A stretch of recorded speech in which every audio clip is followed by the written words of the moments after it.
அந்த கிளாஸ் ரூம்ல 45 மாணவர்கள் இருக்காங்க. 45 மாணவர்கள் சராசரி புள்ளி வந்து 52. முதலியம் சராசரிக்குரிய சாம்பாடு நாம சின்ன வகுப்புல படிச்சிருக்கோம். சராசரி காண்பது சாம்பாடு மொத்த புள்ளிங்கிற எண்ணிக்கை இல்லையா? மொத்த அளவை எண்ணிக்கையால வகுக்கும் போதுதான் சராசரி கிடைக்கப்பெறும். மொத்த எண்ணிக்கையை வகுக்கும் போது சராசரி கிடைக்கப்படும். அப்ப எழுவாய் மாற்றம் செய்யக்குள்ள மொத்த புள்ளியை கண்டுபிடிப்பதற்கு இந்த சராசரி எண்ணிக்கையில பெருக்கணும். அப்ப எழுவாய் மாற்றம் மொத்த புள்ளியக்கான சராசரிய மாணவருடைய எண்ணிக்கையால பெருக்கி விட்டா அந்த வகுப்புல இடம்பெற்ற மொத்த புள்ளி வரும். சராசரி எத்தனை? 52 புள்ளி. எத்தனை மாணவர்களுடைய 50 சராசரி புள்ளி? 45 மாணவர்களுக்கு புள்ளி. 55 52 இல்லையா? ஓகே. 52 40 பெருங்க. 52 40 பெருக்கி படிச்சிருங்க. மொத்த புள்ளி சொல்லுங்க. 52 45 பெருக்கி மொத்த புள்ளியை சொல்லுங்க.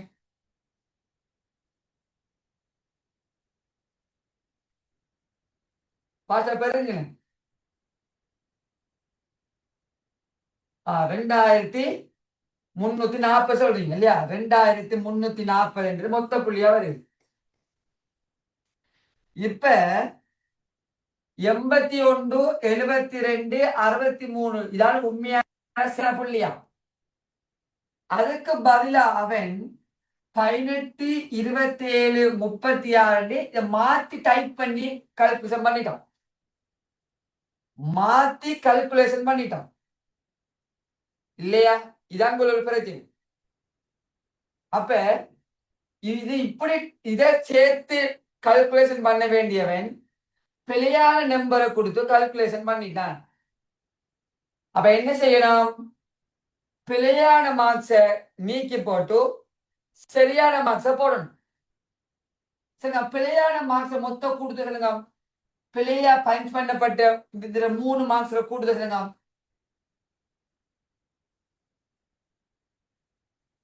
81.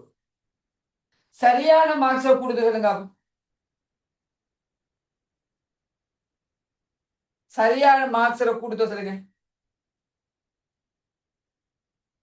216. அப்ப அதை கவனிக்கணும். அப்ப இதை நீக்கி போட்டு இதை சேர்த்துட்டு சரி. இல்லாட்டி எவ்வளவு குறைவாக இருக்கோ அதை சேர்த்துட்டாலும் சரிதான். எவ்வளவு குறைவாக இருக்கோ அவ்வளவு சேர்த்து சரிங்க. 216க்கும் 81க்கும் எவ்வளவு வித்தியாசம்? 216க்கும் 81க்கும் எவ்வளவு வித்தியாசம்? 135 மார்க்ஸ் சோட்டா பஞ்ச் பண்ணிட்டான். 216 பஞ்ச் பண்ண வேண்டிய இடத்த 81 பஞ்ச் பண்ணிட்டான். அப்ப சோட்டா 135 பஞ்ச் பண்ணிட்டான். குறைச்சு பஞ்ச் பண்ணிட்டான். அப்ப மிஸ் பண்ணப்பட்டது 135 மார்க்ஸ். மிஸ் பண்ணப்பட்டது 135 மார்க்ஸ் இதோட சேர்த்தா இந்த 2340 சேர்த்து கூடனா சராசரி குறையுமா கூடுமா? பிள்ளைங்க சராசரி குறையுமா கூடுமா? இவ்வளவு மார்க்ஸையும் இதோட சேர்த்து சராசரி பார்த்தா கூடும் இல்லையா? அப்ப என்ன செய்யலாம்? எத்தனை மாணவர் வகுப்புல எத்தனை மாணவர்கள்? வகுப்புல எத்தனை மாணவர்கள்? 40. அப்ப 45 மாணவர்களுக்கு 135 சராசரி தான் போதும். இதை கூட்டி கழிச்சிக்க தேவை. அப்ப 135 பிள்ளைகள் 45 பிரிங்க. எக்ஸ்ட்ரா கூட்ட வேண்டிய 135 மார்க்ஸ் 45 பிள்ளைகளுக்கு எத்தனை? 3ஆல சராசரி கூடும் என்று தெளிவாக 3ஆல சராசரி கூடும். அப்ப ஏற்கனவே சராசரி 52 3ஆல சராசரி கூடினா என்ன விட 55 விட 3ஆல சராசரி கூடினா 55 விட சரியா? அப்ப உங்களுக்கு சாம்பாரை விளங்கப்படுத்தணும் என்று தான் பிள்ளைகள் புதுவாக்களும் இருப்பீங்க. சகல் சாம்பார் தெரியாக்களும் இருப்பீங்க. அப்ப இந்த சாம்பாரை விளங்கப்படுத்தணும் இதுல எழுதி காட்டு. உண்மையிலேயே இதை ஃபாஸ்டா செய்யறேன்னா இது எதுவுமே தேவையில்லை. எதுவுமே தேவையில்லை. விளங்கணும். சரியா பயன் பண்ண வேண்டிய மார்க்ஸ் எல்லாம் பெரிய பெரிய மார்க்ஸ், பிழையா பயன் பண்ணப்பட்ட மார்க்ஸ் எல்லாம் சின்ன சின்ன மார்க்ஸ்.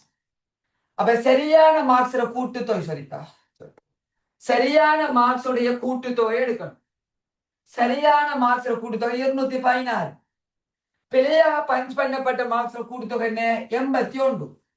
அப்ப எவ்வளவு வேரியேஷன் பார்க்கணும். Variation 135 variation. அப்ப 135 மார்க்ஸ் விட்டு போட்டு ஒரு கல்குலேஷன் பண்ணிருக்கேன் அர்த்தம்.